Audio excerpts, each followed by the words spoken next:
ਸੋ ਇਹ ਸੱਪ ਦੀ ਖਾਡਾ ਛੋਟਿਆ, ਇੱਥੇ ਸੱਪ ਹੀ ਵੜ ਸਕਦਾ ਤੇ ਸੱਪ ਹੀ ਨਿਕਲ ਸਕਦਾ। ਚੂਹੇ ਚਕਚੂੰਦਰਾਂ ਇਹਦੇ ਚ ਵੜ ਤਾਂ ਜਾਂਦੇ ਨੇ ਪਰ ਨਿਕਲ ਨਹੀਂ ਸਕਦੇ। ਸੋ ਕਿਹੜੇ ਮੋਦੀ ਮਾਦੀ ਵਰਗੇ ਸਾਡੇ ਅੱਗੇ ਕੀ ਅੜਨਗੇ, ਜਿੱਥੇ ਆ ਜਜ਼ਬਾ, ਜਿੱਥੇ ਆ ਸੋਚ ਬੈਠੀ ਆ। ਬਥੇਰੀ ਲੁੱਟ ਖਸੁੱਟ ਕੀਤੀ ਆ ਪਹਿਲਾਂ ਸਾਡੇ ਨਾਲ, ਸਾਡੇ ਲੀਡਰ ਹੀ ਲੁੱਟ ਖਸੁੱਟ ਕਰੀ ਗਏ। ਅਸੀਂ ਆਏ ਨਹੀਂ ਇਕੱਠੇ ਹੋਏ ਸੀ, ਪਰ ਜਦੋਂ ਸਾਡੀ ਸੱਭਿਆਚਾਰਕ ਸਰਦਾਰੀ ਤੇ ਆਉਂਗੇ, ਸਮਾਜਿਕ ਸਰਦਾਰੀ ਤੇ ਆਉਂਗੇ, ਫੇਰ ਨਹੀਂ ਅਸੀਂ ਸਹਿੰਦੇ। ਇਹ ਨਿਕਲਦੀ ਚਿੰਗ ਉੱਥੋਂ ਆ ਜਦੋਂ 10ਵੇਂ ਪਾਤਸ਼ਾਹ ਨੇ ਸਾਨੂੰ ਪਾਤਸ਼ਾਹੀ ਦਾਵਾ ਦੇਤਾ ਸੀ। ਇਨ ਗਰੀਬ ਸਿੱਖਣ ਕੋ ਦੂ ਪਾਤਸ਼ਾਹੀ, ਇਹ ਯਾਦ ਕਰੇ ਮੇਰੀ ਗੁਰਿਆਈ। ਕੱਲ ਚੀਫ ਮਿਨਿਸਟਰ ਪੰਜਾਬ ਦਾ ਗਿਆ, ਆਪਦੇ ਕਾਉਂਸਲ ਆਫ ਮਿਨਿਸਟਰਸ ਨੂੰ ਲੈ ਕੇ, ਐਮਐਲਏਆਂ ਨੂੰ ਲੈ ਕੇ ਉੱਥੇ ਗਿਆ ਤੇ ਰਾਸ਼ਟਰਪਤੀ ਉਹਨੂੰ ਮਿਲੇ ਨਾ। ਇਹ ਗੱਲ ਐਡੀ ਜਲਾਲਤ। ਉਦੋਂ ਪਹਿਲਾਂ ਸਾਡੀ ਕਿਸਾਨ ਜਥੇਬੰਦੀਆਂ ਦੇ ਲੀਡਰ ਗਏ, ਉਹਨਾਂ ਨੂੰ ਕਿਵੇਂ ਜਲੀਲ ਕੀਤਾ ਇਹਨਾਂ ਨੇ। ਕਿਉਂ? ਸੰਗਤ ਜੀਓ, ਫਤਿਹ ਬੁਲਾਈਏ ਤੇ ਫਤਿਹ ਦੀ ਸਾਂਝ ਆਏ ਪਵੇ ਵੀ ਸਾਨੂੰ ਪਤਾ ਲੱਗੇ ਇਸ ਧਰਨੇ ਚੋਂ ਫਤਿਹ ਦੀ ਜਿਹੜੀ ਗੂੰਜ ਉਹ ਕਿੱਥੋਂ ਤੱਕ ਜਾਂਦੀ ਆ। ਵਾਹਿਗੁਰੂ ਜੀ ਕਾ ਖਾਲਸਾ, ਜਿਉਂਦੇ ਵਸਦੇ ਰਹੋ ਜੀ। ਸਤਿ ਸ੍ਰੀ ਅਕਾਲ। ਮੈਂ ਬੋਲਣਾ ਤਾਂ ਕੁਝ ਹੋਰ ਸੀ, ਪਰ ਹੁਣ ਸ਼ੁਰੂ ਐਂ ਕਰਦੇ ਆ ਵੀ ਭੱਜਣ ਵਾਲੇ ਨੂੰ ਧਰਤੀ ਚਾਹੀਦੀ ਹੁੰਦੀ ਆ ਤੇ ਉੱਡਣ ਵਾਲੇ ਨੂੰ ਅਸਮਾਨ, ਤੇ ਸਾਨੂੰ ਇਹ ਦੋਵੇਂ ਚਾਹੀਦੇ ਆ। ਇਹ ਜਿਵੇਂ ਵੀ ਮਿਲਣਗੇ, ਜਿੱਥੇ ਵੀ ਮਿਲਣਗੇ, ਅਸੀਂ ਛੱਡਣੇ ਥੋੜੀ ਆ। ਸੋ ਇਹ ਸੱਪ ਦੀ ਖਾਡਾ ਛੋਟਿਆ, ਇੱਥੇ ਸੱਪ ਹੀ ਵੜ ਸਕਦਾ ਤੇ ਸੱਪ ਹੀ ਨਿਕਲ ਸਕਦਾ। ਚੂਹੇ ਚਕਚੂੰਦਰਾਂ ਇਹਦੇ ਚ ਵੜ ਤਾਂ ਜਾਂਦੇ ਨੇ ਪਰ ਨਿਕਲ ਨਹੀਂ ਸਕਦੇ। ਸੋ ਕਿਹੜੇ ਮੋਦੀ ਮਾਦੀ ਵਰਗੇ ਸਾਡੇ ਅੱਗੇ ਕੀ ਅੜਨਗੇ, ਜਿੱਥੇ ਆ ਜਜ਼ਬਾ, ਜਿੱਥੇ ਆ ਸੋਚ ਬੈਠੀ ਆ। ਹੁਣ ਸਤਿ ਸ੍ਰੀ ਅਕਾਲ। ਹੁਣ ਮੈਂ ਜਿਵੇਂ ਕਿਹਾ, ਮੈਂ ਬੋਲਣਾ ਤਾਂ ਕੁਝ ਹੋਰ ਸੀ। ਸ਼ੁਰੂ ਫਿਰ ਆਪਾਂ ਸੰਤਾਂ ਤੋਂ ਹੀ ਕਰਦੇ ਆ। ਸੰਤ ਜਰਨੈਲ ਸਿੰਘ ਭਿੰਡਰਾਂ ਵਾਲੇ ਸਾਡੇ ਮਹਾਨ ਸ਼ਹੀਦ, ਕਿਉਂਕਿ ਇਹ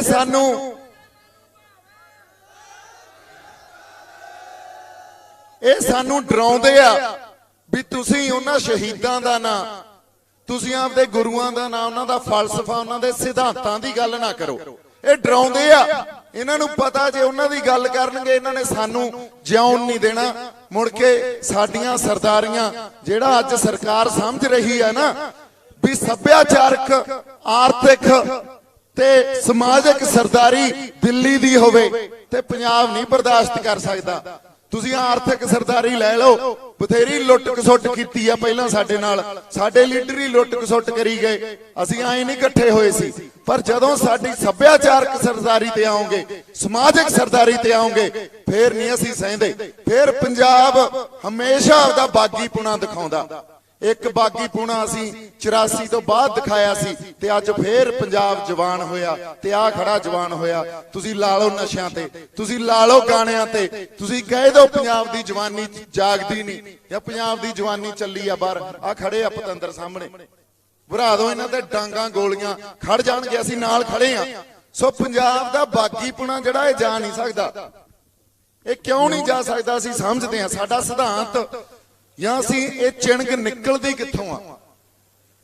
ਇਹ ਨਿਕਲਦੀ ਚਿੰਗ ਉੱਥੋਂ ਆ ਜਦੋਂ 10ਵੇਂ ਪਾਤਸ਼ਾਹ ਨੇ ਸਾਨੂੰ ਪਾਤਸ਼ਾਹੀ ਦਾਵਾ ਦੇਤਾ ਸੀ। ਇਨ ਗਰੀਬ ਸਿੱਖਣ ਕੋ ਦੂ ਪਾਤਸ਼ਾਹੀ, ਇਹ ਯਾਦ ਕਰੇ ਮੇਰੀ ਗੁਰਿਆਈ। ਉਸ ਤੋਂ ਬਾਅਦ ਸਾਡੇ ਤੋਂ ਸਾਨੂੰ ਗੁਲਾਮ ਇਹ ਕਿਸੇ ਆਪਦੀਆਂ ਸਾਜ਼ਿਸ਼ਾਂ ਅਧੀਨ ਤਾਂ ਰੱਖ ਲੈਣਗੇ, ਪਰ ਅਸੀਂ ਗੁਲਾਮੀ ਕਦੇ ਪ੍ਰਵਾਨ ਨਹੀਂ ਕਰਦੇ। ਪ੍ਰਵਾਨ ਕਰਾ ਕੇ ਦਿਖਾ ਦੇਣ। ਆ ਜਿਹੜੇ ਨਵੇਂ ਕਾਨੂੰਨ ਆਏ ਆ, ਇਹ ਕੱਲਾ ਆਰਥਿਕਤਾ ਦੀ ਗੱਲ ਹੁੰਦੀ, ਕੱਲੀ ਐਮਐਸਪੀ ਦੀ ਗੱਲ ਹੁੰਦੀ ਤਾਂ ਮੈਂ ਤਾਂ ਨਹੀਂ ਇੱਥੇ ਆਉਂਦਾ ਸੀ, ਪਰ ਨਾ ਤੁਸੀਂ ਆਉਂਦੇ ਸੀ। ਪਰ ਗੱਲ ਸਾਡੀ ਹੋਂਦ ਤੇ ਆ ਗਈ ਆ। ਹੋਂਦ ਦੀ ਜਦੋਂ ਗੱਲ ਕਰਦੇ ਆ, ਸਾਡਾ ਸੱਭਿਆਚਾਰ, ਸਾਡਾ ਇਤਿਹਾਸ, ਸਾਡਾ ਫਲਸਫਾ, ਸਾਡੀ ਮਾਂ ਬੋਲੀ, ਸਾਡੇ ਪਾਣੀ, ਸਾਡੀ ਹੋਂਦ ਤਾਂ ਸਾਡੀ ਧਰਤੀ ਤੇ ਪਈ ਆ ਨਾ। ਸਾਡੀ ਸਿਆਸਤ ਵੀ ਸਾਡੀ ਧਰਤੀ ਨਾਲ ਜੁੜੀ ਹੋਈ ਆ। ਸੋ ਜੇ ਅਸੀਂ ਆਪਦੀ ਹੋਂਦ ਦੀ ਗੱਲ ਕਰਦੇ ਆ, ਫੇਰ ਜਿਨ੍ਹਾਂ ਦੀਆਂ ਜ਼ਮੀਰਾਂ ਜਾਗਦੀਆਂ, ਅਗਲੇ ਆ ਕੇ ਪਤੰਦਰ ਖੜੇ ਹੋ ਜਾਂਦੇ ਆ ਵੀ ਆ ਜਾਓ ਬਾਈ, ਭਜਦਿਆਂ ਨੂੰ ਵਾਹਨ ਇੱਕੋ ਜਿਹੀ ਆ। ਹੁਣ ਕੋਈ ਨਹੀਂ ਤੁਹਾਡੇ ਕੋਲੇ ਬਥੇਰੀ ਪਾਵਰ ਹੋਊਗੀ, ਪਰ ਜਿਹੜਾ ਜਜ਼ਬਾ ਅਸੀਂ ਆਪਦੇ ਅੰਦਰ, ਜਿਹੜੀ ਚਿਣਗ ਆਪਦੇ ਅੰਦਰ ਲਈ ਬੈਠੇ ਆ, ਉਹਨੂੰ ਕਿੱਥੋਂ ਕੱਢੋਗੇ? ਸੋ ਗੱਲ ਆ ਗਈ ਆ ਸਾਡੀ ਹੋਂਦ ਦੀ। ਹੁਣ ਪੰਜਾਬ ਅੱਜ ਜਿੱਥੇ ਖੜਾ, ਤੁਸੀਂ ਦੇਖੋ ਜਿਹੜੀ ਸਰਕਾਰ ਨਾਲ ਅਸੀਂ ਮੱਥਾ ਲਾਈ ਬੈਠੇ ਆ, ਉਹਨਾਂ ਦਾ ਹੰਕਾਰ, ਉਹਨਾਂ ਦੀ ਐਰੋਗੈਂਸ ਦੇਖੀ, ਉਹਨਾਂ 'ਚ ਐਡਾ ਵੱਡੀ ਮੈਂ ਦੇਖੋ ਤੁਸੀਂ। ਅੱਜ ਤੋਂ ਪਹਿਲਾਂ ਸਰਕਾਰਾਂ ਜਦੋਂ ਤੱਕ ਕਾਂਗਰਸ ਦਾ ਰਾਜ ਰਿਹਾ, ਗੱਲ ਉਹ ਵੀ ਉਹੀ ਕਰਦੇ ਸੀ, ਆਪਦੀ ਸਰਦਾਰੀ, ਸੱਭਿਆਚਾਰਕ ਸਰਦਾਰੀ ਵਾਸਤੇ ਵੀ, ਸਮਾਜਿਕ ਤੇ ਆਰਥਿਕ ਸਰਦਾਰੀ ਵਾਸਤੇ ਵੀ, ਪਰ ਉਹ ਇੰਨੇ ਖੁੱਲੇ ਰੂਪ 'ਚ ਨਹੀਂ ਕਰਦੇ ਸੀ। ਇਹਨਾਂ ਨੇ ਤਾਂ ਜਮਾਂ ਪ੍ਰਗਟ ਰੂਪ 'ਚ ਹਿੰਦੂ ਰਾਸ਼ਟਰ ਵਾਲੀ ਵਿਚਾਰਧਾਰਾ ਤੇ ਹਿੰਦੂ ਰਾਸ਼ਟਰ ਦਾ ਆਪਦਾ ਜਿਹੜਾ ਇਹਨਾਂ ਨੇ ਬਣਾਉਣ ਦਾ ਆਪਦੇ ਅੰਦਰ ਜਿੱਦ ਧਾਰੀ ਬੈਠੇ ਆ, ਉਹ ਸਾਡੇ ਸਾਹਮਣੇ ਰੱਖਤੀ। ਇਹਨਾਂ ਨੇ ਸਾਹਮਣੇ ਰੱਖਤੀ। ਹੁਣ ਸੇਧ ਕਿੱਥੋਂ ਲੈਂਦੇ ਆ? ਸੇਧ ਲੈਂਦੇ ਆ, ਇਹਨਾਂ ਨੂੰ ਲੱਗਦਾ ਜੇ ਅਮਰੀਕਾ ਮੁਲਕਾਂ ਦੇ ਮੁਲਕ ਤਬਾਹ ਕਰ ਸਕਦਾ, ਜੇ ਚਾਈਨਾ ਵਾਲੇ ਤਿੱਬਤ ਦੇ ਸਾਰੀ ਜਮਹੂਰੀਅਤ ਜਾਂ ਉਹਨਾਂ ਦੇ ਜਿਹੜੇ ਫੰਡਾਮੈਂਟਲ ਰਾਈਟਸ, ਮੌਲਿਕ ਅਧਿਕਾਰ ਲੈ ਸਕਦੇ ਆ, ਜੇ ਇਜ਼ਰਾਈਲ ਉੱਥੇ ਬੈਠਾ ਜ਼ੁਲਮ ਤੇ ਜ਼ਬਰ ਕਰ ਸਕਦਾ ਗਰੀਬਾਂ ਤੇ ਨਾਲ ਲੱਗਦੇ ਮੁਲਕਾਂ ਤੇ ਅਸੀਂ ਕਿਉਂ ਨਹੀਂ ਕਰ ਸਕਦੇ? ਇਹਨਾਂ ਦੀ ਸੇਧ ਉੱਥੋਂ ਆਉਂਦੀ ਆ, ਕਿਉਂਕਿ ਅੱਜ ਜਿਹੜੀ ਪੂਰੇ ਵਰਲਡ 'ਚ, ਦੁਨੀਆ 'ਚ ਇੱਕ ਜੀਓਪੋਲਿਟਿਕਸ ਆ, ਉਹਦੇ 'ਚ ਜਿਹੜੀ ਇੱਕ ਲਹਿਰ ਉੱਠੀ ਹੋਈ ਆ, ਜਿਹਨੂੰ ਆਪਾਂ ਅਥਾਰਟੇਰੀਅਨ ਸਿਸਟਮ ਜਾਂ ਇਹਨੂੰ ਕਹਿ ਲਓ ਕਨਜ਼ਰਵੇਟਿਵ, ਇੱਕ ਲਹਿਰ ਉੱਠੀ ਹੋਈ ਆ। ਇਹਨਾਂ ਨੂੰ ਲੱਗਦਾ ਵੀ ਸਾਨੂੰ ਤਾਂ ਹੁਣ ਰਾਜ ਮਿਲਿਆ, ਅਸੀਂ ਨਹੀਂ ਦੇਣਾ ਹੁਣ 25-30 ਸਾਲ, ਤੇ ਜਦੋਂ ਤੱਕ ਅਸੀਂ ਆਪਦਾ ਹਿੰਦੂ ਰਾਸ਼ਟਰ ਨਹੀਂ ਬਣਾ ਲੈਂਦੇ, ਸਾਨੂੰ ਤਾਂ ਮੌਕਾ ਹੀ ਹੁਣ ਮਿਲਿਆ। ਪਹਿਲਾਂ ਤਾਂ ਮੌਕਾ ਹੀ ਹੈ ਨਹੀਂ ਸੀ ਸਾਡੇ ਕੋਲੇ, ਅਸੀਂ ਤਾਂ ਪਹਿਲਾਂ ਮਾਰਜਨਲਾਈਜ਼ਡ ਹੋਏ ਰਹੇ, ਪਹਿਲਾਂ ਤਾਂ ਅਸੀਂ ਇੱਕ ਕਾਰਨਰ 'ਚ ਹੀ ਧੱਕੇ ਰਹੇ, ਕਾਂਗਰਸ ਨੇ ਸਾਨੂੰ ਕਦੇ ਆਉਣ ਹੀ ਨਹੀਂ ਦਿੱਤਾ, ਪਰ ਹੁਣ ਮਿਲਿਆ ਸਾਨੂੰ ਮੌਕਾ। ਤੇ ਇਸ ਕਰਕੇ ਜਿਹੜੀ ਉਹ ਐਰੋਗੈਂਸ ਆ, ਕੱਲ ਚੀਫ ਮਿਨਿਸਟਰ ਪੰਜਾਬ ਦਾ ਗਿਆ, ਆਪਦੇ ਕਾਉਂਸਲ ਆਫ ਮਿਨਿਸਟਰਸ ਨੂੰ ਲੈ ਕੇ, ਐਮਐਲਏ ਨੂੰ ਲੈ ਕੇ ਉੱਥੇ ਗਿਆ, ਤੇ ਰਾਸ਼ਟਰਪਤੀ ਉਹਨੂੰ ਮਿਲੇ ਨਾ। ਇਹ ਗੱਲ ਐਡੀ ਜਲਾਲਤ, ਉਦੋਂ ਪਹਿਲਾਂ ਸਾਡੀ ਕਿਸਾਨ ਜਥੇਬੰਦੀਆਂ ਦੇ ਲੀਡਰ ਗਏ, ਉਹਨਾਂ ਨੂੰ ਕਿਵੇਂ ਜਲੀਲ ਕੀਤਾ ਇਹਨਾਂ ਨੇ। ਕਿਉਂ? ਇਹ ਸਮਝਦੇ ਹੀ ਕੁਛ ਨਹੀਂ ਕਿਸੇ ਨੂੰ। ਇਹ ਤਾਂ ਐ ਮੰਨੀ ਪਏ ਆ ਵੀ ਕੋਈ ਨਹੀਂ, ਪੰਜਾਬ ਉੱਠਿਆ, ਆ ਬੈਠੇ ਆ ਲੋਕ ਸੜਕਾਂ ਤੇ, ਇਹਨਾਂ ਨੂੰ ਤਾਂ ਜਦੋਂ ਮਰਜ਼ੀ ਢਾਲਾਂਗੇ ਅਸੀਂ। ਇਹਨਾਂ ਨੂੰ ਜਦੋਂ ਅਸੀਂ ਢਾਉਣਾ ਹੋਵੇ, ਚਾਹੇ ਮਿਲਟਰੀ ਲਾ ਦਈਏ, ਚਾਹੇ ਆਪਦੀ ਪੈਰਾਮਿਲਟਰੀ ਫੋਰਸਸ ਭੇਜ ਦਈਏ, ਪੁਲਿਸ ਵਾਲਿਆਂ ਨੂੰ ਕਹਿ ਦਈਏ ਇਹਨਾਂ ਤੇ ਭਰਾਵਾਂਗੇ ਡੰਡੇ ਤੇ ਇਹਨਾਂ ਨੇ ਵਰ ਜਾਣਾ ਘਰੇ। ਇਹ ਸਾਨੂੰ ਉਵੇਂ ਮਿੱਥ ਲੈਂਦੇ ਆ ਜਿਵੇਂ ਬਾਕੀ ਸੂਬਿਆਂ ਦਾ ਕੋਈ ਅੰਦੋਲਨ ਉੱਠਿਆ ਹੋਵੇ ਤੇ ਉਵੇਂ ਹੀ ਅਸੀਂ ਬੈਠੇ ਹੋਈਏ। ਇੱਥੇ ਹੀ ਗਲਤੀ ਕਰ ਜਾਂਦੇ ਆ। ਪੰਜਾਬ ਅੱਜ ਤੱਕ ਗੋਲੀਆਂ ਤੋਂ, ਡੰਡਿਆਂ ਤੋਂ ਡਰਿਆ ਕਦੇ? ਡਰਦੇ ਆ ਅਸੀਂ। ਲੋ ਮੈਂ ਇਸ ਕਰਕੇ ਨਹੀਂ ਕਹਿੰਦਾ ਵੀ ਆ ਟਰਾਲੀ ਤੇ ਸਟੇਜ ਤੇ ਖੜੇ ਆ, ਜਿੱਥੇ ਮਰਜ਼ੀ ਖੜਾ ਲਓ, ਇੱਥੇ ਜਿਹੜਾ ਇੱਕ ਇੱਕ ਰੂਹ ਖੜੀ ਆ ਉਹ ਤੋਂ ਪੁੱਛ ਲਓ ਵੀ ਡਰਦੇ ਆ ਅਸੀਂ? ਸਾਨੂੰ ਡਰਾ ਲੈਣਗੇ?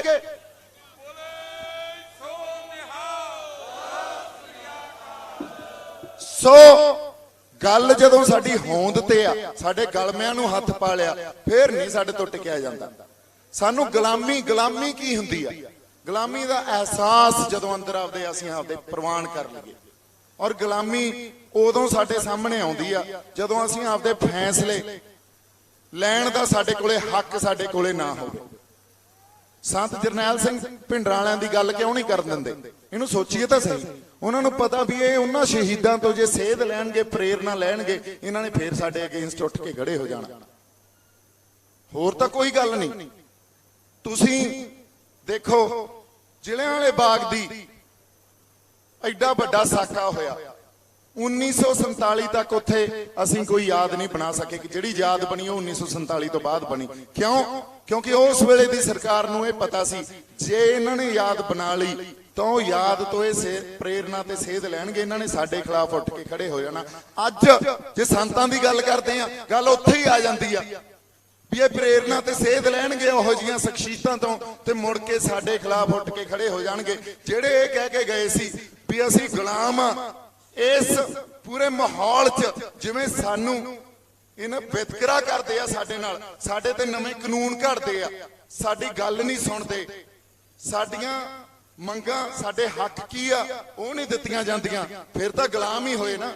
ਤੇ ਸਾਨੂੰ ਵਾਅਦੇ ਕਰ ਲੈ ਕੇ ਆਏ ਸੀ ਇਸ ਦੇਸ਼ 'ਚ ਵੀ ਤੁਸੀਂ, ਤੁਹਾਡੀ ਜਮਹੂਰੀਅਤ, ਤੁਹਾਡੀ ਕੌਮੀਅਤ, ਤੁਹਾਡੀ ਵਿਲੱਖਣਤਾ, ਤੁਹਾਡਾ ਸੱਭਿਆਚਾਰ, ਇਹ ਸਭ ਕੁਝ ਨੂੰ ਮਾਨ ਸਨਮਾਨ ਦਿੱਤਾ ਜਾਊਗਾ, ਇਹਨੂੰ ਪ੍ਰੋਟੈਕਟ ਕੀਤਾ ਜਾਊਗਾ। ਆਜ਼ਾਦ ਹੁੰਦੇ ਹੀ ਸਾਨੂੰ ਜਰਾਇਮ ਪੇਸ਼ਾ ਡਿਕਲੇਅਰ ਕਰਤਾ ਵੀ ਇਹ ਤਾਂ ਕਿਸੇ ਲਾਅ ਐਂਡ ਆਰਡਰ ਦੇ ਅਧੀਨ ਰਹਿਣ ਵਾਲੀ ਕੌਮ ਹੀ ਨਹੀਂ ਆ।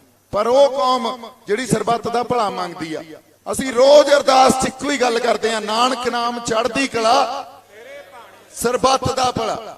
ਹੁਣ ਜਿਹੜੀ ਸਰਬੱਤ ਦਾ ਭਲਾ ਮੰਗੇ ਕੌਮ, ਉਹ ਕਦੇ ਆਪਦੇ ਨਿੱਜ ਲਈ ਲੜੂਗੀ, ਉਹ ਇੱਕ ਆਪਦੇ ਖਿੱਤੇ ਲਈ ਲੜੂਗੀ। ਸਾਡਾ ਤਾਂ ਸਿਧਾਂਤ ਹੀ ਉਹ ਆ ਸਰਬੱਤ ਦੇ ਭਲੇ ਵਾਲਾ। ਔਰ ਉਹ ਸਿਧਾਂਤ ਕਿੱਥੋਂ ਆਇਆ? ਮੀਰੀ ਪੀਰੀ ਦੇ ਸਿਧਾਂਤ ਨੂੰ ਦੇਖ ਲਓ। ਅਕਾਲ ਤਖਤ ਸਾਹਿਬ, ਇਹਦੀ ਇੱਕ ਛੋਟੀ ਜਿਹੀ ਉਦਾਹਰਨ ਦਿੰਨਾ। ਮਹਾਰਾਜਾ ਰਣਜੀਤ ਸਿੰਘ ਦਾ ਰਾਜ, ਉਸ ਵੇਲੇ ਇਸ ਖਿੱਤੇ ਦਾ ਜਮਰੌਦ ਤੋਂ ਲੈ ਕੇ ਸਾਡੇ ਦਿੱਲੀ ਤਾਈਂ ਰਾਜ, ਐਡਾ ਵੱਡਾ ਰਾਜ ਜਿਹਦੇ ਨਾਲ ਬ੍ਰਿਟਿਸ਼ ਗਵਰਨਮੈਂਟ ਜਾਂ ਬ੍ਰਿਟਿਸ਼ ਰਾਜ ਤੇ ਫ੍ਰੈਂਚ ਰਾਜ ਸੰਧੀਆਂ ਕਰਦੇ ਸੀ। ਕਿੱਡਾ ਪਾਵਰਫੁਲ ਰਾਜ ਹੋਊਗਾ ਉਸ ਵੇਲੇ ਦਾ ਰਾਜ।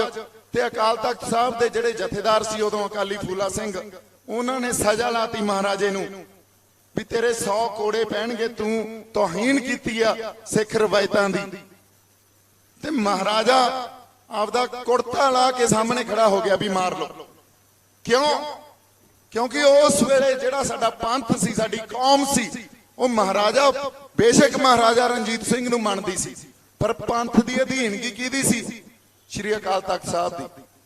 ਮਹਾਰਾਜੇ ਨੂੰ ਪਤਾ ਸੀ ਇਹ ਗੱਲ ਵੀ ਕੌਮ ਅਧੀਨ ਸ਼੍ਰੀ ਅਕਾਲ ਤਖਤ ਸਾਹਿਬ ਦੇ ਆ, ਤੇ ਮਹਾਰਾਜਾ ਚਾਹੇ ਬੇਸ਼ੱਕ ਮੈਨੂੰ ਮੰਨਦੀ ਆ, ਜੇ ਅਕਾਲ ਤਖਤ ਸਾਹਿਬ ਤੋਂ ਇਹ ਹੁਕਮਨਾਮਾ ਜਾਰੀ ਹੋ ਗਿਆ ਵੀ ਮਹਾਰਾਜੇ ਨੂੰ ਅਸੀਂ ਬੇਦਖਲ ਕਰਦੇ ਆ, ਅੱਜ ਤੋਂ ਸਾਡੀ ਕੌਮ ਦਾ, ਸਾਡੇ ਪੰਥ ਦਾ ਮਹਾਰਾਜਾ ਨਹੀਂ ਆ। ਮਹਾਰਾਜੇ ਦੀ ਹਿੰਮਤ ਨਹੀਂ ਸੀ ਵੀ ਉਸ ਤਖਤ ਤੇ ਬਹਿ ਸਕੇ। ਸੋ ਸਿਧਾਂਤ ਕਿੱਥੋਂ ਨਿਕਲਿਆ? ਇਹ ਮੀਰੀ ਤੇ ਪੀਰੀ ਦਾ। ਉਹ ਅਕਾਲ ਤਖਤ ਸਾਹਿਬ ਦਾ ਮੀਰੀ ਤੇ ਪੀਰੀ ਦਾ ਸਿਧਾਂਤ ਕੀ ਆ? ਅਕਾਲ ਦਾ ਤਖਤ ਆ, ਉਹ ਅਕਾਲ ਦਾ, ਅਕਾਲ ਪੁਰਖ ਦਾ ਤਖਤ ਆ, ਜਿੱਥੋਂ ਮੀਰੀ ਕਿਰਦਾਰ ਤੇ ਸਿਆਸਤ ਨਾਲ ਸੰਬੰਧਿਤ ਆ, ਪੀਰੀ ਧਰਮ ਨਾਲ ਸੰਬੰਧਿਤ ਆ। ਇਹਦਾ ਮਤਲਬ ਸਿਆਸਤ ਕਿਹੜੀ ਹੋਵੇ? ਉਹ ਵੀ ਅਕਾਲ ਪੁਰਖ ਦੀ ਸਿਆਸਤ ਹੋਵੇ। ਧਰਮ ਕਿਹੜਾ ਹੋਵੇ? ਅਕਾਲ ਪੁਰਖ ਦਾ ਧਰਮ ਹੋਵੇ। ਸੋ ਅਸੀਂ ਇਹਦੇ ਚ ਹੁਣ ਇਹੀ ਗੱਲ ਵਾਪਸ ਸਰਬੱਤ ਦੇ ਭਲੇ ਤੇ ਆਉਣੇ ਆ। ਜਦੋਂ ਅਕਾਲ ਪੁਰਖ ਦੀ ਸਿਆਸਤ ਕਰਨੀ ਆ, ਅਕਾਲ ਦੇ ਧਰਮ ਦੇ ਰਾਹੀਂ ਕਰਨੀ ਆ, ਉਦੋਂ ਇਕੱਲੇ ਸਿੱਖਾਂ ਲਈ ਹੋਊਗੀ? ਉਹ ਨਹੀਂ, ਉਹ ਫਿਰ ਹਿੰਦੂਆਂ ਲਈ ਵੀ ਹੋਊਗੀ, ਉਹ ਮੁਸਲਮਾਨਾਂ ਲਈ ਵੀ ਹੋਊਗੀ, ਉਹ ਦਲਿਤ ਭਰਾਵਾਂ ਲਈ ਵੀ ਹੋਊਗੀ। ਅਸੀਂ ਹਿੰਦੂ ਨੂੰ ਕਹਾਂਗੇ ਬਾਈ ਪੱਕੇ ਹਿੰਦੂ ਬਣੋ, ਤੁਹਾਡੇ ਨਾਲ ਖੜੇ ਆ, ਤੁਹਾਡੇ ਤੇ ਕਿਸੇ ਨੇ ਧੱਕਾ ਕੀਤਾ, ਤੁਹਾਡੇ ਨਾਲ ਜ਼ਬਰ ਜ਼ੁਲਮ ਕੀਤਾ, ਤੁਹਾਡੇ ਨਾਲ ਖੜੇ ਆ। ਮੁਸਲਮਾਨਾਂ ਨੂੰ ਕਹਾਂਗੇ ਪੰਜ ਨਮਾਜ਼ੀ ਪੱਕੇ ਮੁਸਲਮਾਨ ਬਣੋ, ਤੁਹਾਡੇ ਨਾਲ ਖੜੇ ਆ। ਸੋ ਸਰਬੱਤ ਦੇ ਭਲੇ ਵਾਲੀ ਕੌਮ ਨੂੰ ਇੱਕ ਪਾਸੇ ਧੱਕ ਕੇ ਵੱਖਵਾਦੀ, ਆਤੰਕਵਾਦੀ, ਖਾਲਿਸਤਾਨੀ ਇਹ ਤਾਂ ਡਰਾਉਂਦੇ ਆ, ਇਹ ਤਾਂ ਸਾਜ਼ਿਸ਼ਾਂ ਘੜਦੇ ਆ। ਸੋ ਇੱਕ ਤਾਂ ਗੱਲ ਇੱਥੇ ਆ ਕੇ ਖਤਮ ਹੁੰਦੀ ਹੈ। ਦੂਜੀ ਸਾਡੀ ਸਭ ਤੋਂ ਵੱਡੀ ਤਰਾਸਦੀ ਕੀ ਰਹੀ? ਅੱਜ ਲੋਕਾਂ ਦਾ ਸੰਘਰਸ਼ ਆ। ਹਮੇਸ਼ਾ ਬੜੇ ਸੰਘਰਸ਼ ਪੰਜਾਬ ਨੇ ਪੈਦਾ ਕੀਤੇ ਆ, ਇਹ ਗੱਲ ਆਪਾਂ ਸਮਝੀਏ। ਪੰਜਾਬ ਨੇ ਰੀਸੈਂਟ, ਆਪਾਂ ਹੁਣੇ ਜੇ ਆਪਾਂ ਗੱਲ ਕਰੀਏ, ਸਰਬੱਤ ਖਾਲਸਾ ਬਰਗਾੜੀ ਦਾ ਮੋਰਚਾ, ਵੱਡੇ ਵੱਡੇ ਮੋਰਚੇ ਲੱਗੇ ਆ, ਪਰ ਸਾਡੇ ਹੱਥ ਲੱਗੀ ਨਿਰਾਸ਼ਤਾ। ਕਿਉਂ? ਕਿਉਂਕਿ ਅਸੀਂ ਲੋਕਾਂ ਦਾ ਸੰਘਰਸ਼ ਪੈਦਾ ਹੁੰਦਾ, ਲੋਕਾਂ ਚੋਂ ਬਾਹਰ ਆਉਂਦਾ, ਔਰ ਉਹ ਸੰਘਰਸ਼ ਅੱਗੇ ਆਗੂਆਂ ਦੇ ਹੱਥ 'ਚ ਫੜਾ ਦਿੰਨੇ ਆ, ਤੇ ਉਹ ਲੋਕਾਂ ਦੇ ਸੰਘਰਸ਼ ਤੋਂ ਆਗੂਆਂ ਦਾ ਸੰਘਰਸ਼ ਬਣ ਜਾਂਦਾ। ਮੁੜ ਕੇ ਉਹ ਆਗੂਆਂ ਨੂੰ ਤੇ ਦਬਾਅ ਵੀ ਪੈਂਦਾ, ਉਹਨਾਂ ਨੂੰ ਡਰਾਇਆ ਵੀ ਜਾਂਦਾ, ਉਹਨਾਂ ਨੂੰ ਲਾਲਚ ਵੀ ਦਿੱਤੇ ਜਾਂਦੇ ਆ, ਤੇ ਉਹ ਆਗੂ ਆਪਦੇ ਹਿਸਾਬ ਨਾਲ ਆਪਦੇ ਟੀਚੇ ਮਿੱਥ ਲੈਂਦੇ ਆ, ਤੇ ਉਹ ਟੀਚੇ ਮਿੱਥ ਕੇ ਉਹਨੂੰ ਹੀ ਪ੍ਰਾਪਤੀ ਮੰਨੀ ਬੈਠੇ ਰਹਿੰਦੇ ਆ। ਜਿਵੇਂ ਬਰਗਾੜੀ ਵੇਲੇ ਹੋਇਆ, ਜਿਹੜੇ ਉਸ ਵੇਲੇ ਦੇ ਆਗੂ ਸੀ ਉਹ ਇਹ ਮੰਨਦੇ ਆ ਵੀ ਸਾਡੀ ਬਹੁਤ ਵੱਡੀ ਪ੍ਰਾਪਤੀ ਸੀ ਉਸ ਮੋਰਚੇ ਚੋਂ, ਪਰ ਕੌਮ ਜਾਂ ਲੋਕ ਇਹ ਮੰਨਦੇ ਆ ਜਾਂ ਉਹਨਾਂ ਦੇ ਹੱਥ ਨਿਰਾਸ਼ਤਾ ਲੱਗੀ, ਕਿਉਂਕਿ ਆਗੂਆਂ ਨੇ ਆਪਦੇ ਟੀਚੇ ਮਿੱਥ ਲਏ ਸੀ। ਸੋ ਹੁਣ ਐਕਤੀ ਇਹ ਖਤਾ ਨਹੀਂ ਖਾਣੀ। ਤੁਸੀਂ ਲੜਾਈ ਕੀ ਲੜ ਰਹੇ ਹੋ? ਸੰਘਰਸ਼ ਕੀ ਆ? ਇਹਦਾ ਸਿਧਾਂਤ ਕੀ ਆ? ਇਹ ਲੋਕਾਂ ਨੂੰ ਪਤਾ ਹੋਣਾ ਚਾਹੀਦਾ, ਸਾਨੂੰ ਪਤਾ ਹੋਣਾ ਚਾਹੀਦਾ। ਜੇ ਸਾਨੂੰ ਪਤਾ ਹੋਊਗਾ, ਕੱਲ ਨੂੰ ਕੋਈ ਆਗੂ ਸਾਡਾ ਕਿਤੇ ਵਿਖਿਆ, ਕਿਸੇ ਤੇ ਦਬਾਅ ਪਿਆ, ਕਿਸੇ ਲਾਲਚ ਆਇਆ, ਅਸੀਂ ਅਗਲੇ ਨੂੰ ਬੇਨਕਾਬ ਕਰਨ ਜੋਗੇ ਰਹਿੰਦੇ ਆ। ਪਹਿਲਾਂ ਅਸੀਂ ਉਹਨਾਂ ਦੇ ਪਿੱਛੇ ਲੱਗਦੇ ਰਹੇ, ਔਰ ਸਾਡੇ ਕੋਲੇ ਤਾਂ ਸਾਡੇ ਆਗੂ ਹੀ ਹੈ ਨਹੀਂ। ਅੱਜ ਤੱਕ ਪੰਜਾਬ ਉਸ ਅਕਾਲ ਪੁਰਖ ਦੀ ਸਿਆਸਤ ਖੜੀ ਨਹੀਂ ਕਰ ਸਕਿਆ। ਅਸੀਂ ਜਿਨ੍ਹਾਂ ਨੂੰ ਆਪਦੀ ਸਿਆਸਤ ਮੰਨੀ ਬੈਠੇ ਆ, ਚਾਹੇ ਉਹ ਅਕਾਲੀ ਦਲ ਹੋਵੇ, ਕਾਂਗਰਸ ਹੋਵੇ, ਬੀਜੇਪੀ ਹੋਵੇ, ਆਪ ਹੋਵੇ, ਕਦੇ ਉਹਨਾਂ ਨੇ ਪੰਜਾਬ ਦੀ ਸਿਆਸਤ ਕੀਤੀ ਆ? ਜੇ ਕੀਤੀ ਹੁੰਦੀ ਤਾਂ ਅੱਜ ਮੁੱਖ ਮੰਤਰੀ ਸਾਹਿਬ ਇੱਥੇ ਬੈਠੇ ਹੁੰਦੇ, ਉਹਨਾਂ ਨੇ ਇਹ ਗੱਲ ਕਹਿਣੀ ਸੀ ਅਸਤੀਫੇ ਜੇਬ ਦੀ ਗੱਲ ਨਹੀਂ ਆ, ਮੇਰੇ ਪੰਜਾਬ 'ਚ ਤੁਸੀਂ ਵੜ ਕੇ ਦਿਖਾਓ, ਮੈਂ ਵਿਧਾਨ ਸਭਾ 'ਚ ਮਤਾ ਪਾਉਣਾ, ਤੁਸੀਂ ਆ ਪੰਜਾਬ 'ਚ ਲਾਗੂ ਕਰਕੇ ਦਿਖਾਓ ਆ ਜਿਹੜੇ 3 ਨਵੇਂ ਕਾਨੂੰਨ ਆ। ਸਾਨੂੰ ਆਗੂ ਉਹ ਚਾਹੀਦਾ ਜਿਹੜਾ ਵੋਟਾਂ ਦੀ ਰਾਜਨੀਤੀ ਦੇ ਨਾਲ ਨਾਲ ਆ ਸੰਘਰਸ਼ ਦੀ ਰਾਜਨੀਤੀ ਵੀ ਕਰ ਸਕੇ। ਕਿਉਂ? ਕਿਉਂਕਿ ਅਸੀਂ ਦਿੱਲੀ ਸਰਕਾਰ ਦੇ ਨਾਲ ਮੱਥਾ ਲਾਈ ਬੈਠੇ ਆ, ਲੜ ਰਹੇ ਆ ਦਿੱਲੀ ਸਰਕਾਰ ਨਾਲ, ਤੇ ਸਾਡੇ ਕੋਲੇ ਆਪਦੀ ਕੋਈ ਸਿਆਸੀ ਧਿਰ ਹੀ ਨਹੀਂ ਆ। 73 ਸਾਲਾਂ 'ਚ ਅਸੀਂ ਅੱਜ ਤੱਕ ਕੋਈ ਆਪਦੀ ਸਿਆਸੀ ਧਿਰ ਹੀ ਨਹੀਂ ਖੜੀ ਕਰ ਸਕੇ। ਅੱਜ ਲੋੜ ਆ ਪੰਜਾਬ ਦੇ ਲੋਕਾਂ ਨੂੰ, ਔਰ ਤੁਸੀਂ ਇਹ ਨਾ ਕਹੋ ਚੌਥਾ ਫਰੰਟ ਖੜਾ ਹੋਊਗਾ, ਅੱਜ ਲੋੜ ਆ ਤੁਹਾਨੂੰ, ਕਿਉਂਕਿ ਇੱਥੇ ਨਹੀਂ ਗੱਲ ਮੁੱਕਣੀ, ਹਰੇ ਹੋਰ ਬਥੇਰੇ ਸੰਘਰਸ਼ ਲੜਨੇ ਪੈਣੇ ਆ। ਤੇ ਪੋਲੀਟੀਕਲ ਸਟਰਗਲ ਆ ਇਹ ਸਮਝ ਲਓ। ਜੇ ਪੋਲੀਟੀਕਲ ਸਟਰਗਲ ਆ ਤਾਂ ਪੋਲੀਟੀਕਲ ਸਟਰਗਲ ਕੋਈ ਪੋਲੀਟੀਕਲ ਧਿਰ ਹੀ ਲੜ ਸਕਦੀ ਹੁੰਦੀ ਆ, ਉਸ ਖਿੱਤੇ ਦੀ ਪੋਲੀਟੀਕਲ ਧਿਰ। ਸਾਡੇ ਕੋਲੇ ਸਾਡੇ ਖਿੱਤੇ ਦੀ ਪੋਲੀਟੀਕਲ ਧਿਰ ਹੀ ਨਹੀਂ ਆ। ਕੱਢ ਲਓ ਆਪਦੇ ਚੋਂ ਜੇ ਕੱਢ ਸਕਦੇ ਹੋ ਤਾਂ।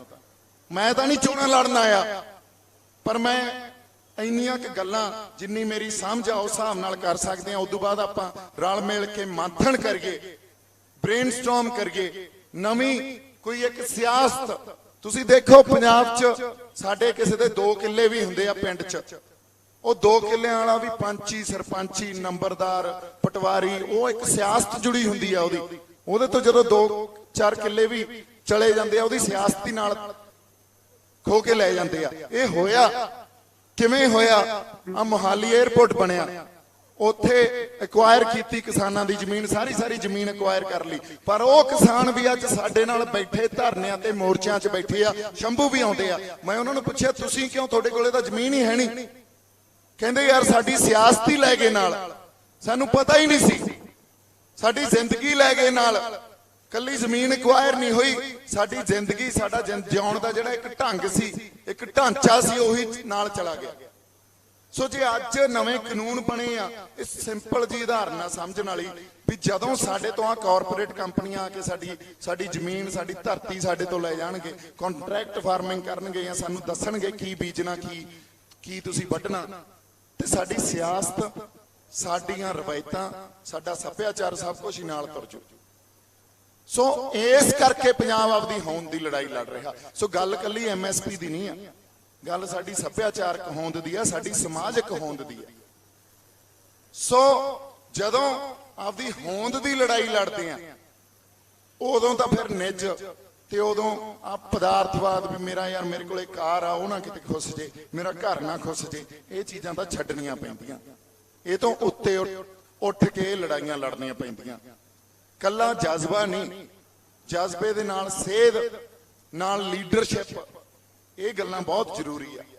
ਅੱਜ ਸਾਨੂੰ ਲੋੜ ਆ 73 ਸਾਲਾਂ 'ਚ, ਕਿਉਂਕਿ ਸਾਡੇ ਕੋਲ ਇੱਕ ਪੰਜਾਬ ਪੱਖੀ ਐਗਰੀਕਲਚਰ ਮਾਡਲ, ਸਾਡਾ ਕਿਸਾਨੀ ਨਾਲ ਸੰਬੰਧਿਤ ਲਾਹੇਵੰਦ ਮਾਡਲ ਪੰਜਾਬ ਦਾ ਹੁੰਦਾ ਸੀ।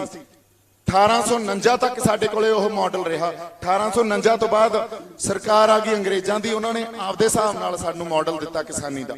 ਉਦੋਂ ਬਾਅਦ ਦਿੱਲੀ ਦੀ ਹਕੂਮਤ ਆ ਗਈ, ਉਹਨਾਂ ਨੇ ਆਪਦੇ ਹਿਸਾਬ ਨਾਲ ਦਿੱਤਾ। 73 ਸਾਲਾਂ 'ਚ ਪੰਜਾਬ ਪੱਖੀ, ਪੰਜਾਬ ਕੇਂਦਰਿਤ ਕਿਸਾਨੀ ਦਾ ਮਾਡਲ ਹੀ ਨਹੀਂ ਕੱਢ ਸਕਿਆ। ਅੱਜ ਸਾਨੂੰ ਅੱਗੇ ਕਾਹਨੂੰ, ਕਿੱਧਰ ਨੂੰ ਜਾਈਏ? ਹੁਣ ਸਾਰਿਆਂ ਦਾ ਇਹ ਸਵਾਲ ਆ। ਲੋਕਾਂ ਨੂੰ ਜਗਾਉਣਾ ਕੱਲੀ ਬਹੁਤੀ ਗੱਲ ਨਹੀਂ ਹੁੰਦੀ, ਜਗਾ ਕੇ ਮੁੜ ਕੇ ਅਗਲੇ ਪਾਸੇ ਕਿਸੇ ਸੇਧ ਨਾ ਦਵੋ, ਉਹ ਬਾਹਲੀ ਮਾੜੀ ਗੱਲ, ਮੁੜ ਕੇ ਲੋਕਾਂ ਨੂੰ ਪਤਾ ਹੀ ਨਾ ਲੱਗੇ ਕਿੱਧਰ ਨੂੰ ਤੁਰ ਗਏ। ਸੋ ਅੱਜ ਲੋੜ ਇਹ ਆ ਵੀ ਜਿਹੜਾ ਕੁਝ 73 ਸਾਲਾਂ 'ਚ ਨਹੀਂ ਹੋਇਆ, ਉਹ ਹੁਣ ਕਰੀਏ। ਪੰਜਾਬ ਕੇਂਦਰਿਤ ਖੇਤੀਬਾੜੀ ਮਾਡਲ ਅਸੀਂ ਇੱਕ ਕ੍ਰੀਏਟ ਕਰੀਏ, ਪੈਦਾ ਕਰੀਏ। ਆਪਦੇ ਐਗਰੋ ਇਕੋਨੋਮਿਸਟ ਨੂੰ ਬਿਠਾਈਏ, ਉਹਦੇ 'ਚ ਖੇਤੀਬਾੜੀ ਮਾਹਿਰਾਂ ਨੂੰ ਬਿਠਾਈਏ, ਸਾਇੰਟਿਸਟਾਂ ਨੂੰ ਬਿਠਾਈਏ, ਸਾਡੀ ਲੀਡਰਸ਼ਿਪ ਨੂੰ ਬਿਠਾਈਏ, ਇੰਟੈਲੈਕਚੁਅਲ ਬੁੱਧੀਜੀਵੀਆਂ ਨੂੰ ਬਿਠਾ ਕੇ ਇੱਕ ਪੰਜਾਬ ਕੇਂਦਰਿਤ ਖੇਤੀਬਾੜੀ ਮਾਡਲ ਪੈਦਾ ਕਰੀਏ ਤੇ ਉਹਨੂੰ ਲਾਗੂ ਕਰਾਉਣ ਵਾਸਤੇ ਸਟਰਗਲ ਕਰੀਏ। ਇਹ ਲੋੜ ਆ ਸਾਡੀ, ਇਹ ਤੋਂ ਬਿਨਾਂ ਮਸਲੇ ਨਹੀਂ ਹੱਲ ਹੋਣੇ। ਕਿਉਂਕਿ ਜੇ ਕੱਲੀ MSP ਦੀ ਲੜਾਈ ਲੜਾਂਗੇ ਤੇ ਪਿਛਲੇ ਮਾਡਲ 'ਚ ਤਾਂ ਖੁਦਕੁਸ਼ੀਆਂ ਤੇ ਕਰਜ਼ੇ ਪਏ ਆ। ਸੋ ਜਿਹੜੀ ਅੱਜ ਲੋੜ ਦੇ ਹਿਸਾਬ ਨਾਲ ਅਗਲੀ ਰਣਨੀਤੀ ਕੀ ਹੋਊਗੀ। ਅਗਲੀ ਰਣਨੀਤੀ ਇਹ ਆ ਵੀ ਆਪਸ ਚ ਆਪਾਂ ਹੁਣ ਇਦੋਂ ਬਾਅਦ ਅੱਜ ਦਾ ਧਰਨਾ ਲੱਗ ਗਿਆ, ਅੱਜ ਆਪਾਂ ਇਹ ਗੱਲ ਕਰ ਲਈ, ਇਦੋਂ ਬਾਅਦ ਫੇਰ ਇਕੱਠੇ ਹੋਵਾਂਗੇ ਤੇ ਸਟੇਜਾਂ ਤੋਂ ਗੱਲਾਂ ਨਹੀਂ ਕਰਾਂਗੇ, ਸੰਗਤ 'ਚ ਬਹਿ ਕੇ ਆਪਾਂ ਗੱਲਾਂ ਕਰੀਏ, ਸੰਗਤ ਦੇ ਸੁਝਾਅ ਲਈਏ, ਲੋਕਾਂ ਦੇ ਸੁਝਾਅ ਲਈਏ, ਪੰਜਾਬ ਕੇਂਦਰਿਤ ਇੱਕ ਖੇਤੀਬਾੜੀ ਮਾਡਲ ਉਸਾਰੀਏ ਤੇ ਉਹਨੂੰ ਲਾਗੂ ਕਰਾਉਣ ਵਾਸਤੇ ਸਟਰਗਲ ਕਰੀਏ। ਸੀਐਮ ਦੇ ਹੱਥ 'ਚ ਫੜਾਈਏ ਵੀ ਆਹ ਚੱਕ ਲੜ, ਜੇ ਤੂੰ ਲੜ ਸਕਦਾ ਤਾਂ, ਜੇ ਤੂੰ ਨਹੀਂ ਲੜ ਸਕਦਾ ਤਾਂ ਅਸੀਂ ਕਰਾਂਗੇ, ਆਪਦੀ ਸਿਆਸਤ ਖੜੀ ਕਰਾਂਗੇ। ਸੋ ਇੰਨੀਆਂ ਕਿ ਗੱਲਾਂ ਮੈਂ ਕਰਨੀਆਂ ਸੀ। ਮੇਰੇ ਵੱਲੋਂ ਬਹੁਤ ਸਾਰਾ ਪਿਆਰ ਤੇ ਸਤਿਕਾਰ ਸਾਰਿਆਂ ਨੂੰ। ਤੁਸੀਂ ਇਹ ਨਾ ਸੋਚੋ ਵੀ ਤੁਸੀਂ ਇੱਥੇ ਬੈਠੇ ਹੋ ਜਾਂ ਘਰਾਂ 'ਚ ਬੈਠੇ ਹੋ ਆਪਦਾ ਯੋਗਦਾਨ ਤੇ ਹਿੱਸਾ ਨਹੀਂ ਪਾ ਸਕਦੇ। ਅਸੀਂ ਪੰਜਾਬ ਦਾ ਭਲਾ ਹੀ ਇਸ ਕੰਮ 'ਚ ਆ, ਪੰਜਾਬ ਦੇ ਲੋਕਾਂ ਦਾ ਭਲਾ ਹੀ ਇਸ ਕੰਮ 'ਚ ਆ ਵੀ ਅਸੀਂ ਸੰਘਰਸ਼ 'ਚ ਰਹੀਏ। ਅੱਜ ਤੱਕ ਕੌਮੀਅਤ ਦਾ ਅਹਿਸਾਸ ਹੀ ਨਹੀਂ ਪੈਦਾ ਕਰ ਸਕੇ ਸੀ ਅਸੀਂ, ਪਰ ਇਸ ਸੰਘਰਸ਼ ਨੇ ਸਾਨੂੰ ਕੌਮੀਅਤ ਦਾ ਅਹਿਸਾਸ ਪੈਦਾ ਕਰਾਤਾ। ਸੋ ਇਸ ਕਰਕੇ ਇਹ ਸਾਡੇ ਸਿਆਣੇ ਵੀ ਬਜ਼ੁਰਗ ਵੀ ਇਹ ਗੱਲਾਂ ਕਹਿੰਦੇ ਹੁੰਦੇ ਸੀ ਵੀ ਪੰਜਾਬ ਦਾ ਭਲਾ ਇਸ ਕੰਮ 'ਚ ਆ ਵੀ ਜਦੋਂ ਤੱਕ ਅਸੀਂ ਸੰਘਰਸ਼ 'ਚ ਰਹੀਏ। ਤਾਂ ਸੰਘਰਸ਼ ਸਾਡਾ ਇੱਕ 골ਡਨ ਪੀਰੀਅਡ ਆ, ਇਹਦੇ 'ਚ ਯੋਗਦਾਨ ਪਾਓ। ਇਹਨੇ ਇਤਿਹਾਸ 'ਚ ਬੜੇ ਸੁਨਹਿਰੀ ਅੱਖਰਾਂ 'ਚ ਲਿਖਿਆ ਜਾਣਾ। ਜਿਹੜਾ ਜਿਹੜਾ ਆ ਕੇ ਸਾਡੇ ਨਾਲ ਖੜ ਜਾਊਗਾ, ਜਿਹੜਾ ਜਿਹੜਾ ਇਹਦੇ 'ਚ ਆ ਕੇ ਸ਼ਮੂਲੀਅਤ ਦੇ ਦੂਗਾ, ਉਹਦਾ ਨਾਂ ਜੰਗਲ 'ਚ ਜਦੋਂ ਲੱਗੀ ਸੀ ਅੱਗ ਬੁਝਾਉਣ ਵਾਲੇ ਬੰਦਿਆਂ 'ਚ ਲਿਖਿਆ ਜਾਊਗਾ। ਮੇਰੇ ਵੱਲੋਂ ਬਹੁਤ ਸਾਰਾ ਪਿਆਰ ਤੇ ਸਤਿਕਾਰ। ਜਿਉਂਦੇ ਵਸਦੇ ਰਹੋ। ਵਾਹਿਗੁਰੂ ਜੀ ਕਾ ਖਾਲਸਾ, ਵਾਹਿਗੁਰੂ ਜੀ ਕੀ ਫਤਿਹ। ਤਾਜ਼ਾ ਖਬਰਾਂ ਤੇ ਨਵੀਆਂ ਜਾਣਕਾਰੀ ਭਰਪੂਰ ਵੀਡੀਓਜ਼ ਦੇਖਣ ਵਾਸਤੇ ਸਬਸਕ੍ਰਾਈਬ ਕਰੋ ਸਾਡਾ YouTube ਚੈਨਲ ਸੁਰਖਾਬ ਟੀਵੀ। ਜੇਕਰ ਤੁਸੀਂ ਇਸ ਵੀਡੀਓ ਨੂੰ Facebook ਉੱਤੇ ਦੇਖ ਰਹੇ ਹੋ ਤਾਂ ਸਾਡਾ Facebook ਪੇਜ ਰਹਿਮਤ ਟੀਵੀ ਵੀ ਲਾਈਕ ਤੇ ਫੋਲੋ ਕਰ ਲਓ।